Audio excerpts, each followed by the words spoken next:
Vamos falar aqui sobre dois termos que muita gente confunde. São os termos ficção científica, ou do original em inglês sci-fi, e fantasia espacial, ou space fantasy. Qual que é a diferença? Vamos lá.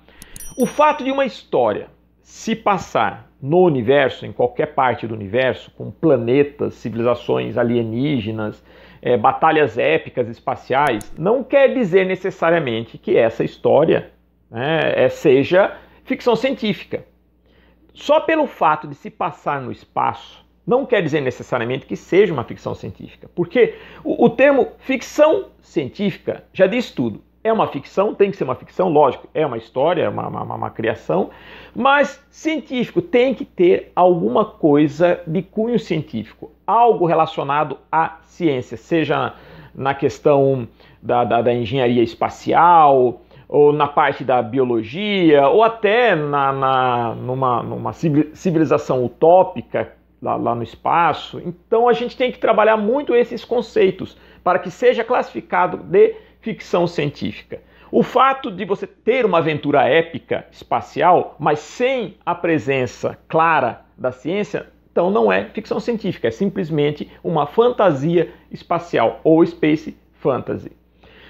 Vou dar aqui um exemplo para vocês, para que fique bem claro essa diferença entre os dois gêneros. Vamos lá. Tem duas séries e filmes, né? Duas franquias, vamos dizer assim, que eu curto muito. E que são assim, um exemplo típico da diferença entre os dois conceitos. Que é o Star Trek, Jornada nas Estrelas, e Guerra nas Estrelas, Star Wars, do George Lucas. São dois, né? São dois mundos, né? Dois universos incríveis, né? Universos espaciais, se passam assim, em mundos, né? Em planetas imaginários, com várias culturas alienígenas, tudo. Mas cada uma dessas duas criações tem uma diferença. E qual a diferença é essa? Vamos lá. Falando de Star Trek. O Star Trek, né, quem acompanha Jornada das Estrelas, é um universo muito expandido, porque o Star Trek começou com uma série de televisão na década de 60, na época era uma série, né, o seu criador Gene Roddenberry, ele tinha uma visão do futuro otimista, então ele imaginou um futuro na Terra onde a civilização humana ela iria desenvolver uma tecnologia, iria se expandir pelo espaço, fazer contato com outras culturas. E lógico, existiria um sistema político, uma federação de planetas unidos, né, com regras bem claras, né, de convivência e de expansão, inclusive, através das suas naves espaciais para outros pontos do universo, né, audaciosamente indo aonde nenhum outro ser humano jamais esteve. Olha que bacana.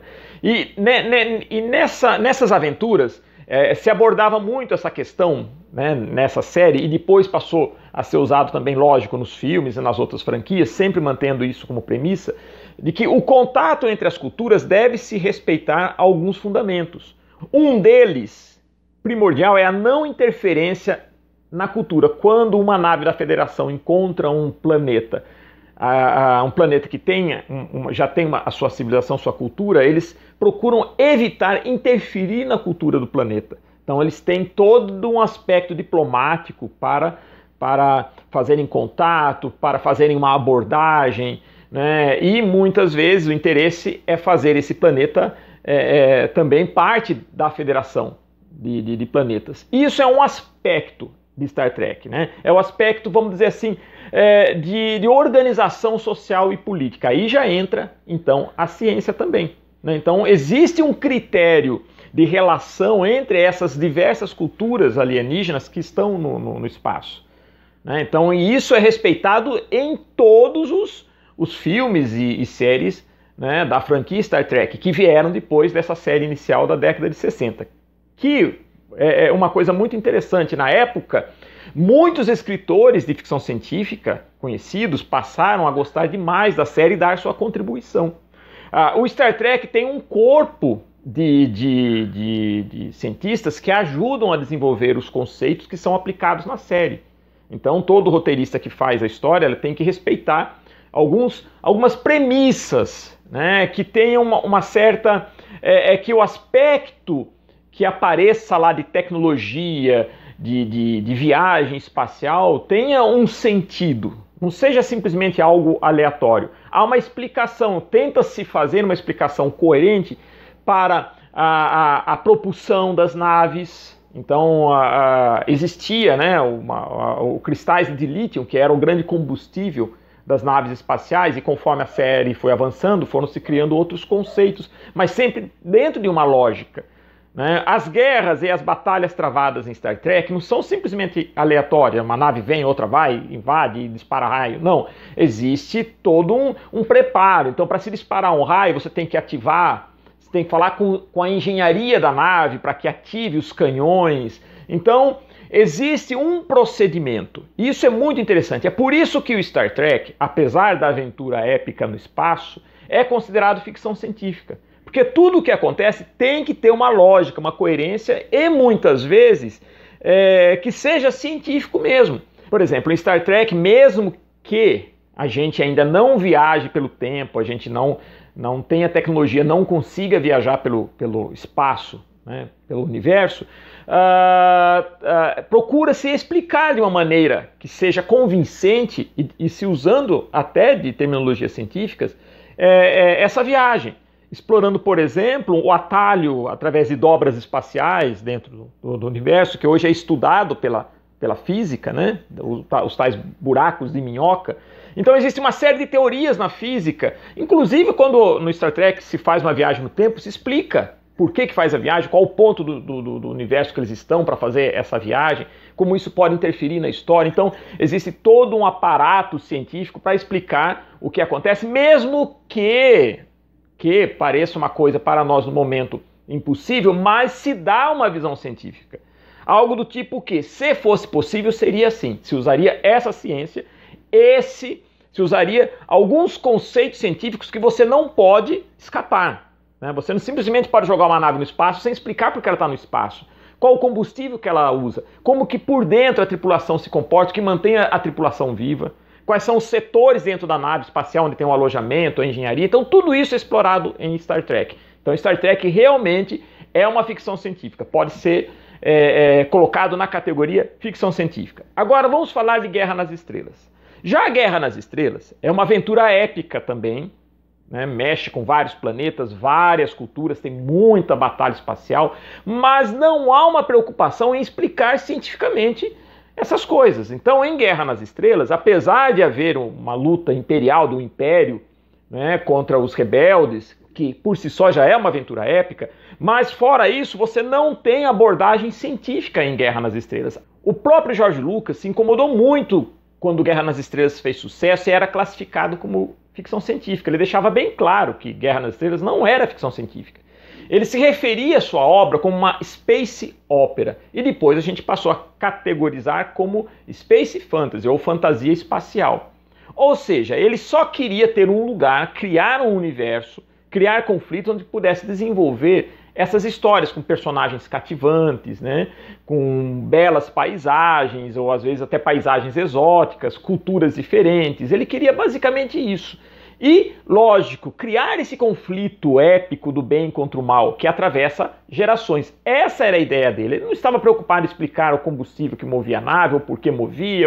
Não, ele simplesmente colocava as naves no espaço, iniciava a guerra, disparava os raios, né? Então, basicamente, era isso. E essa é uma diferença muito grande entre as duas franquias. Né? Ambas têm histórias maravilhosas, tudo, mas são gêneros diferentes. Guerra nas Estrelas é simplesmente uma aventura espacial épica, onde é explorado muito a questão da saga do herói, o que torna o personagem um herói. Ele, no caso Luke Skywalker, por exemplo, ele é submetido a escolhas na aventura épica, né? Então ele é colocado em dilemas, e isso é muito explorado em toda a saga de Guerra nas Estrelas, inclusive pelos personagens que seguem depois enfrentando o mal, a opção entre o lado negro da força e o lado luminoso. Então, tudo isso são conceitos que são explorados, mas que não têm uma abordagem científica. São simplesmente conceitos de história, né? São tópicos explorados em várias histórias, em várias aventuras, para chamar a atenção do espectador e criar identidade com os personagens. E lógico, o aspecto das paisagens que são explorados, o visual, tudo isso ajuda muito a tornar Guerra nas Estrelas uma referência de fantasia espacial. Uma outra aventura espacial que é ficção científica pura é o clássico 2001, Odisseia no Espaço, do Stanley Kubrick. Porque é tão científico que você não vê explosões no espaço, ruído, nada. Porque no universo, né, você tem o vácuo puro, então não tem como propagar o som.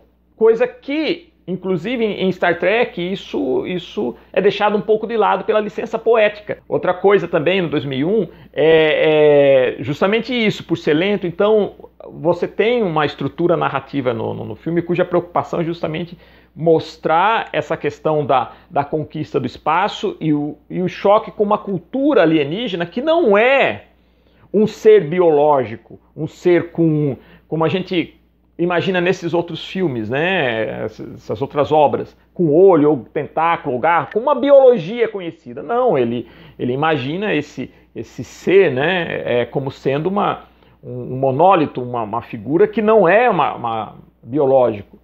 Então, pressupõe-se que em um espaço tão vasto você possa encontrar alguma cultura totalmente diferente, completamente diferente do que nós imaginamos como vida. Então, isso é um conceito muito bem explorado em 2001. Né?